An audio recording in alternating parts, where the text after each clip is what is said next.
What's up, team? My name is Tom, and today I'm gonna react to six happily surprising things about living in USA. So let's check it out. I'm from Latvia, from European Union, and yeah, for me it's gonna be interesting to see how people live in America.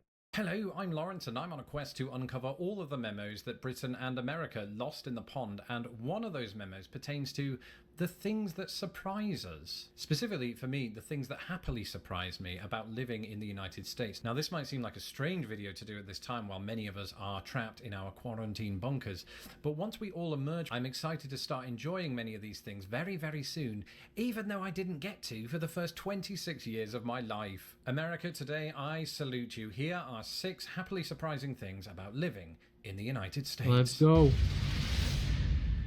I suppose sometimes, it's the little things in life, or should I say, the litter things in life, that please people. And, growing That's up for in a sure. country that is a wasteland, quite frankly. I'm joking, Britain's not that bad. But we do have a tendency just to, throw litter around, and sometimes Yeah, especially in big cities. If you will have chance to visit like Birmingham, London, you will see a lot of litter all the way, all everywhere, man, literally everywhere. I've been in city hearing, center. back in Britain since I've left, we've had this problem with fly tipping, and that's where people are dumping their trash. But even minus that, I just got this general sense that Britain was just a bit more littery than America. In America, everywhere's super clean. That's one of the great things about it. You can enjoy the oxygen around you, knowing that Yeah, that's nice. chewing gum wrapper. This That's is usually nice, the case, and I'm taking the examples of the places I've lived. This is about. Also here in Latvia we have the same. We try to not litter in nature, we try to do the best to keep our nature litter free. Also when the COVID struck, the government decided to not allow the local restaurants to use plastic like plastic forks, plastic tubes, for drinking, and they said you need to replace it with paper or other like materials. 4 different cities at this point, and in each and every one of them you have very green, very well kept gardens, very clear sidewalks. Looks good, man. Although in some cases that could be because But he needs to go to New York probably. But it's really refreshing to go to the beach here in Chicago and not find discarded chippy wrappers or crushed Coca-Cola cans or used condoms. America, Man, I hate this. When you go to beach, you want a clean beach to enjoy more time resting. But in the same time, when people are littering, it just creates this terrible atmosphere. I just don't like it at all. Americans on the whole are just better about not littering, and I know that sounds like a generalization of the wild variety, and it makes me sound like a crotchety old man telling people to get off his yard, but at least my yard is clean. Yes, of course. To be fair, it's mostly the streets. There's nothing wrong when you want to live in a clear area, man. Or sometimes the streets would still be littered with caviar containers. This one was hugely surprising, especially as a fan of football, or as they say in the rest of the English-speaking world, soccer, because, I'd always sort of understood America to not be truly interested in soccer or football, and in many respects this is still true, at least, when things are normal and sport is still happening. America still prioritizes NFL, basketball, hockey, and what's the other one, baseball, above all other sports. And so it was just really surprising to this fresh-faced Brit who came equipped with a soccer ball to find that there were soccer fields aplenty. They were everywhere, even in Anderson, Indiana, right, which is the place. That's very interesting. I wouldn't expect that. Also in Britain, let's say in every park you have a football field. Like football fields are everywhere. I have a feeling that in Britain there's more football fields than people. Here in Latvia we have like literally none. Basically we have to invent our own football fields on the backyard of the house, between the trees, using like just the grass, trees, and that's it. Old school. And using your fantasy. The lowest population but off the top of my head, I can already think of about 5 soccer fields in that city alone. They're very, very widespread, at least in the eastern portion of the United States. I can't speak for the sort of the plains and the Rockies, because can you imagine having soccer fields high up in the mountains? It might happen. If you live in those areas, let me know in the comments below. But I think one of the chief reasons that there are just so many of them is that they're very popular with school-age people. And of course, it is one of the most popular sports in the United States played by women. You've just got to look at the overwhelming success of the US women's national team, who've won at this point about 2.5 million World Cups. England, of course, still waiting on theirs. 2.5 million World Cup. That brings Not us too on bad. to this. America is known as the land of the free, and I always thought that that was quite weird because, you know, I always considered Britain to be quite free, as in we had freedoms, but then I started to think, well, maybe it comes down to the little things, right? Something I noticed, of course, and I've talked about on this channel, is you can get free refills in any kind of restaurant on your sodas. And that's impressive. The same is true of entering public toilets, except you don't drink the contents. Let's be clear about that. What I'm saying is, in Britain, sometimes, not all the time, but sometimes, public toilets will charge you an entry fee in order to use it.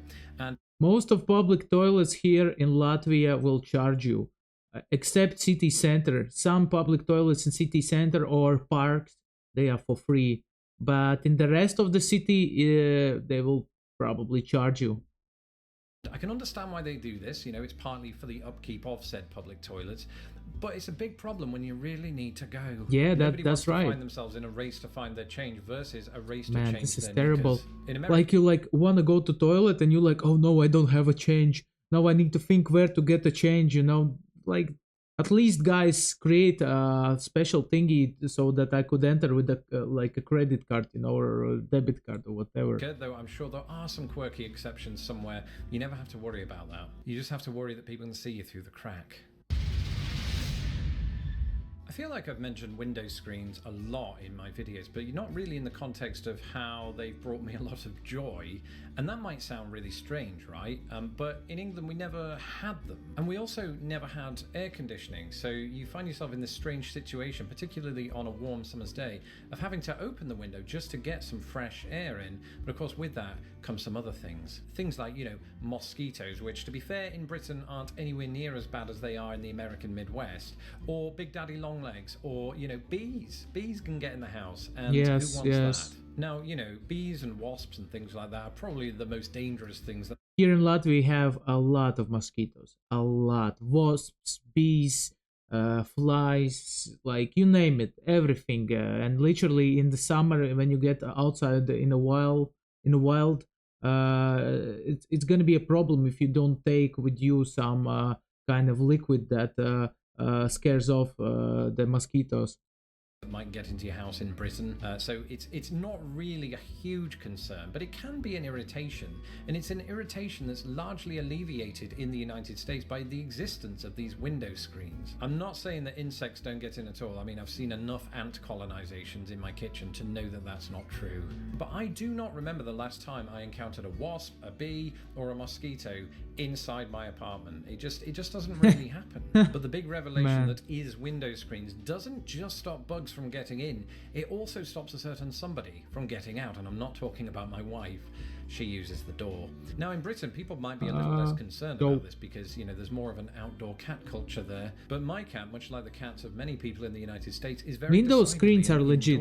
I love them. If I like them. Window, as I did today, right? There are occasions during spring and autumn when it's not hot enough for the air conditioning unit and it's not cold enough for the heating. You want to crack a window open, right? And if that were the case in Britain, on a lower floor or even the second floor, your cat's gone. And to me, that would be bad because, you know, recently I did have a dream that we lost him at the beach, and I know that curiosity isn't going to kill my cat, but a Prius would.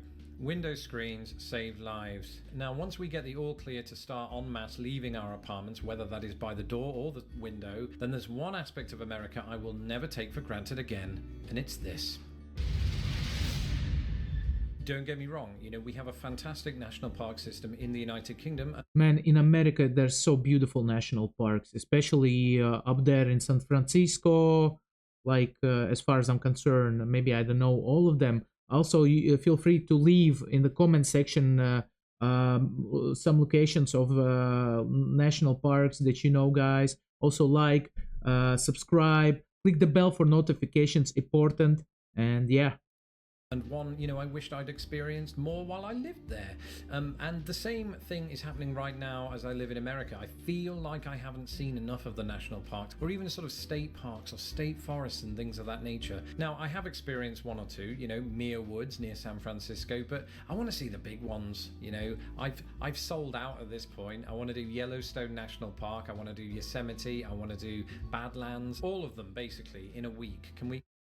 Like literally in Latvia, we have trees everywhere, parks everywhere. This is what I love about this country, that it's very green. With the population is very small, so basically even in the city you have a lot of space. If you're introvert, which most of Latvians are, this is the best place to be for you, because it's very quiet most of the time.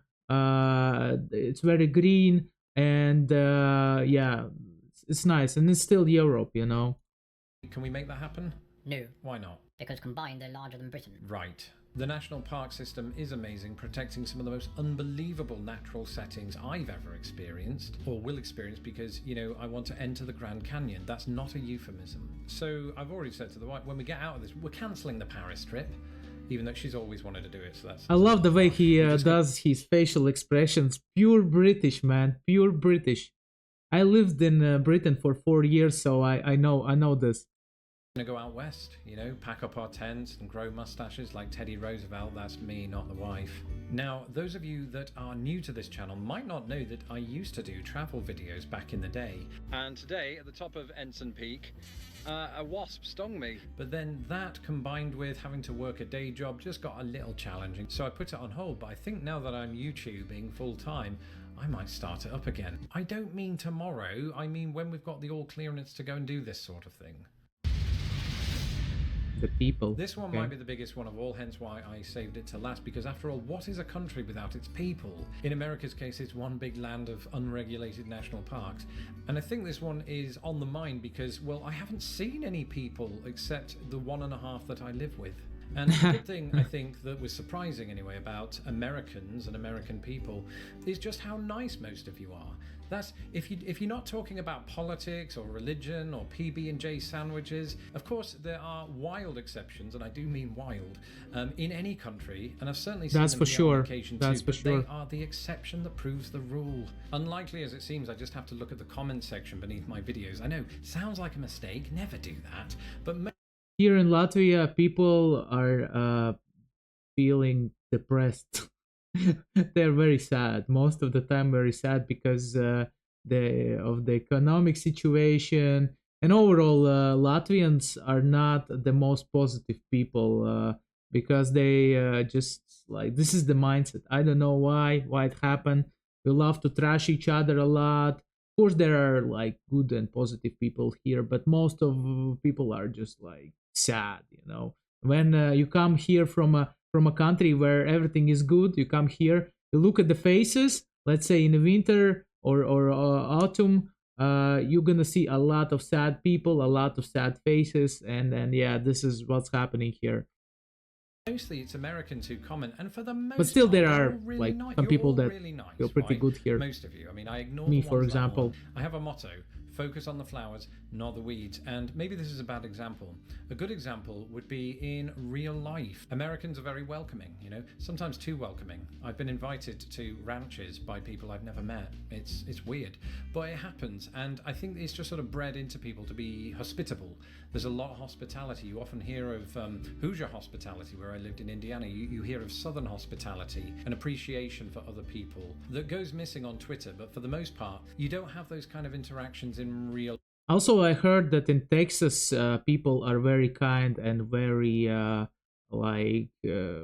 kind, because I listened to Joe Rogan a lot, and he was talking that in Austin, where he lives, people are very kind comparing to LA, because in LA there's too many people, and the people are not appreciating each other a lot. So life, or at least that's been my experience of it. The interactions you have, I think, are mostly very nice. I think of going into shops, I think of going into restaurants, and I know that it's part of their job to treat the customer well. So we split into two camps. Either you get that really sort of over. another difference, guys, another difference between Latvian, let's say, or people who live in Latvia, with the Americans, or let's say British. Uh, what we feel, you're gonna see it straight away. If the person feels bad, he won't pretend that he feels good, and he won't like be, oh, how are you, chit chatting, he won't talk to you anyway. He will let you know that he feels bad. And I noticed this in Britain, that when I lived, that people are very, oh, how are you, oh, sorry about that, they can chat, it doesn't matter how they feel. But here in Latvia, we don't chat with each other, because uh, as I said, you can see if he feels upset, he's gonna let you know that he feels upset, and he don't wanna you to touch him. The top cheeriness because they want a higher tip, or it feels very genuine, specifically when you're in a shop and you just strike up a conversation with somebody.